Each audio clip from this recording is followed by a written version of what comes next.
হামজা আমাদের সাথে ভিয়েতনামে 22 তারিখে মিট করবে। ও সরাসরি ভিয়েতনামে চলে আসবে। জায়ান 14 তারিখে ঢাকায় আসবে, সমিত 15 তারিখে ঢাকায় আসবে, ফামিদুল 16 তারিখে ঢাকায় আসবে, তারেক গাজী 16 তারিখে ঢাকায় আসবে। আমরা এখানে এখন 30 জন প্লেয়ারকে সিলেক্ট করব এবং আমাদের ক্যাম্পে 30 জন খেলোয়াড় থাকবে এবং এই 30 জন খেলোয়াড় থেকে লাস্ট বাছাই যেদিন আমরা প্রেস ব্রিফিং করব ঠিক 23 জন খেলোয়াড়ের নামই আপনাদের কাছে আমরা দিব। আমাদের এই সিঙ্গাপুরের ম্যাচটা আর ভিয়েতনামের ম্যাচটা নিয়েই কিন্তু আজকে আলাপ আলোচনা হয়েছে।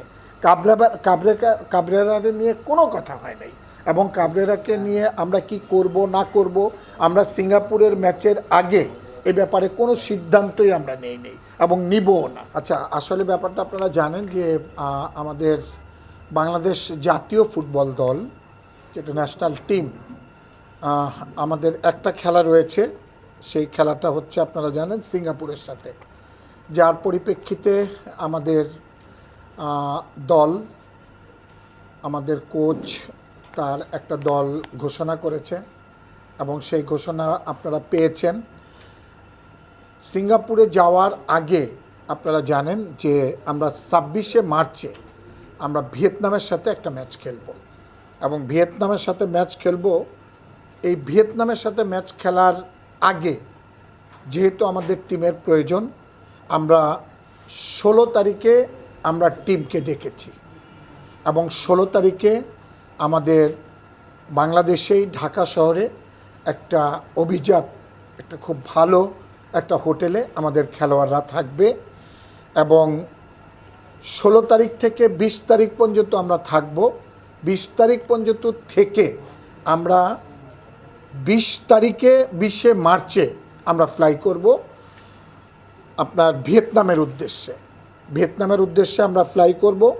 21 তারিখে আমরা ভিয়েতনামে যাব এবং 27শে মার্চ পর্যন্ত আমরা ভিয়েতনামে থাকব। 27শে মার্চ পর্যন্ত আমরা ভিয়েতনামে থাকব। সেই ক্ষেত্রে আমাদের বাংলাদেশ ফুটবল ফেডারেশনের এখানে পার্সোনাল আমাদের 2 দিনের খরচ আমাদেরকে দিতে হবে। আর এরপরে আমরা থাকার পরে যেহেতু আমাদের 31 তারিখে আমাদের খেলা সিঙ্গাপুরের সাথে, যার জন্য আমরা 27শে মার্চে আমরা ওখান থেকে আমরা সিঙ্গাপুরের উদ্দেশ্যে রওনা হব এবং সিঙ্গাপুরের উদ্দেশ্যে রওনা হয়ে সিঙ্গাপুরেও 27 তারিখ থেকে আমরা যে কয়দিন থাকব আমাদের সম্পূর্ণ খরচটাই আমাদের হবে। 2 দিনের খরচ আমাদের এক্সট্রা লাগবে এবং সেই ক্ষেত্রে ওইখানেও আমরা একটা খুব ভালো হোটেল, যেই হোটেলে আমরা থাকব হলিডে ইন, সেখানে আমরা অবস্থান করব এবং ওইখান থেকে আমরা আপনারা জানেন যে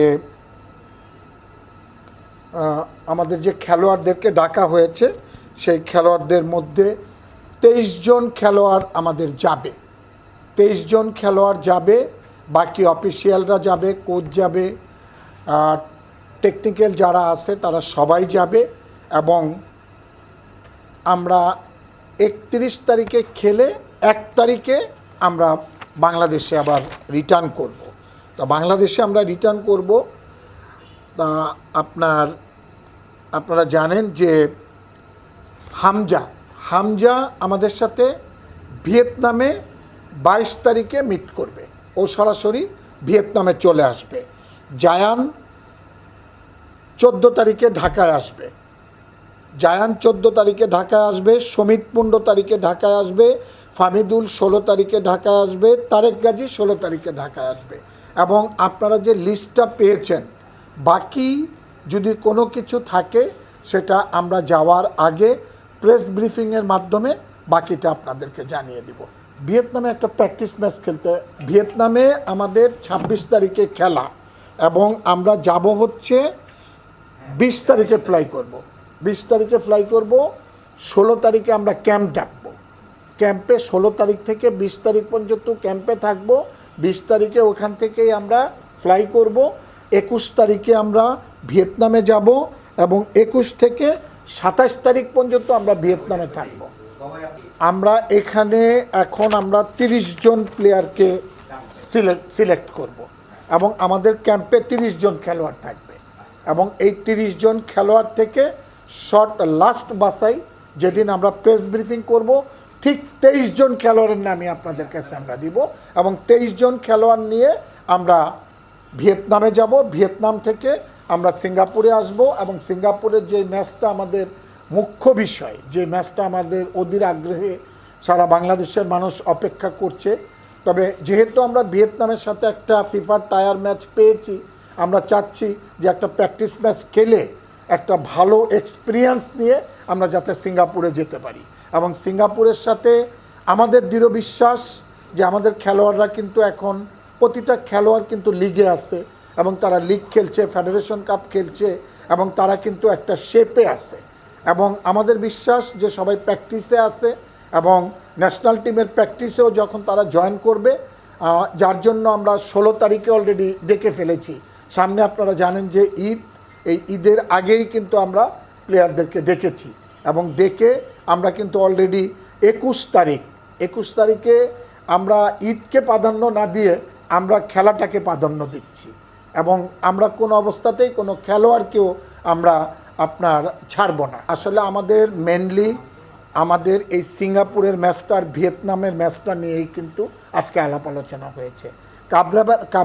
কাবরেরাকে নিয়ে কোনো কথা হয় নাই এবং কাবরেরাকে নিয়ে আমরা কি করব না করব আমরা সিঙ্গাপুরের ম্যাচের আগে এ ব্যাপারে কোনো সিদ্ধান্তই আমরা নেই এবং নিবও না এবং আমরা সিঙ্গাপুরের খেলা শেষ করে আমরা যখন 1 তারিখে আমরা ঢাকায় আসব, তারপরে আমরা ন্যাশনাল টিম ম্যানেজমেন্ট কমিটির একটা মিটিং কল করবে। যেহেতু আপনারা জানেন আমাদের বাংলাদেশ ফুটবল ফেডারেশনের সম্মানিত সভাপতি তাবিদ আওয়াল, উনি ন্যাশনাল টিম ম্যানেজমেন্ট কমিটিরও আপনার চেয়ারম্যান, সেই ক্ষেত্রে ওনার মাধ্যমে ওনাকে দিয়েই এবং আমরা সর্বসম্মতিক্রমে একটা সিদ্ধান্ত আমরা নিব। এখন না, এটা 1 তারিখের পরে আমরা প্র্যাকটিসটা বসুন্ধরায় করবো এবং বসুন্ধরার সাথে আমাদের মোটামুটি একটা আলাপ আলোচনা হয়েছে, আমরা সব কিছু বসুন্ধরাতেই করব। বসুন্ধরা আপনার যে ওদের মাঠ, এই মাঠে না না না না না সিঙ্গাপুর থেকে না, আগে ঢাকায় আসবে, প্র্যাকটিসের আগেই আসবে। আমরা আমাদের মিটিং করেছি, আমাদের মিটিংয়ে আমরা যারা ছিলাম আমাদের কমিটির, আমাদের প্রেসিডেন্ট সাহেব আজকে তাবিদ আওয়াল সাহেব উনি মিটিং প্রিজাইড করেছেন এবং উনি মিটিংয়ের সব করেছেন। ওনার সঙ্গে আমরা যারা কমিটির মেম্বার আছি আমরা সবাই মোটামুটি উপস্থিত ছিলাম। আমাদের সম্মানিত সিনিয়র ভাইস প্রেসিডেন্ট আপনার ইমরুল সাহেব, উনি আমাদের জুমে জয়েন করেছিলেন। আসলে আমরা কেন পারলাম না সে বিষয়ে কোনো আলাপ আলোচনা হয় নাই। আমাদের মেনলি হচ্ছে যে যেহেতু র্যাঙ্কিংয়ের একটা ব্যাপার আছে, আপনারা জানেন যে বাংলাদেশ জাতীয় ফুটবল দল যদি র্যাঙ্কিংয়ে একটু বেটার যায়, আর আপনারা জানেন যে এখন মিডল ইস্টে খুব ভয়াবহ অবস্থা, এই অবস্থার পরিপ্রেক্ষিতে অনেক জায়গায় কিন্তু খেলা বন্ধ হচ্ছে। সেই ক্ষেত্রে আসলে এইসব ব্যাপার নিয়ে আমরা কোনো আলাপ আলোচনা আজকে করি নাই। আমরা শুধু ভিয়েতনাম এবং সিঙ্গাপুরের ম্যাচটা নিয়ে আলাপ করেছি। আপনারা ইনশাআল্লাহ আল্লাহ রহমতে জানতে পারবেন আমাদের সিঙ্গাপুরের ম্যাচটা আমরা শেষ করে আসি আপনাদের নিয়ে, আপনাদের মাধ্যমে আপনাদের সাথে আলাপ আলোচনা করেই সামনের দিকে কিভাবে এগিয়ে যাওয়া যায়, কিভাবে ভালো রেজাল্ট করা যায়, কিভাবে এই যে গ্রুপে প্রথম হওয়া যায় সেটা আলাপ আলোচনা করা যাবে ইনশাআল্লাহ। এখানে কাবরেরা মানে অ্যাজ পার হেড কোচ 13 তারিখ লিগ শেষ হওয়ার পরে তিনি স্কোরটা দিবেন। আর আমাদের ভিসা সংক্রান্ত কিছু বিষয় থাকে যাতে কোনো প্লেয়ার অ্যাকচুয়ালি মানে শেষ সময়ে ইনজুরি হোক কিংবা অন্য কোনো ইস্যুতে যাতে আমাদের স্কোয়াডে কোনো সমস্যা না হয়, এই জন্য আমরা যেটা করি যে 40-50 জনের একটা পুল আমাদের আছে, ওই ক্লাবকে আমরা ওই চিঠিটা পাঠিয়ে দিই যে ভিসার রেডি থাকার জন্য। তো আপনারা বিভিন্ন জায়গায় সোশ্যাল মিডিয়া থেকে শুরু করে সব জায়গায় যে লিস্ট বা স্কোয়াডের গল্প শুনতেছেন বা দেখতেছেন, সেটা অ্যাকচুয়ালি মানে প্রিলিমিনারি স্কোয়াড বলতে পারেন, যেটা হচ্ছে আমাদের ওই যে পুল থাকে প্লেয়ারদের, ওই পুলটা যে ক্লাবকে আমরা অনুমতি চেয়ে আমরা চিঠিটা সাধারণত দিই। তো এই স্কোয়াড সংক্রান্ত বিষয়ের আপডেট এটা। আমাদের আগে সব খবর আপনারা পান, আমরা যেটা জানি না সেই খবর আপনারা পেয়ে যান।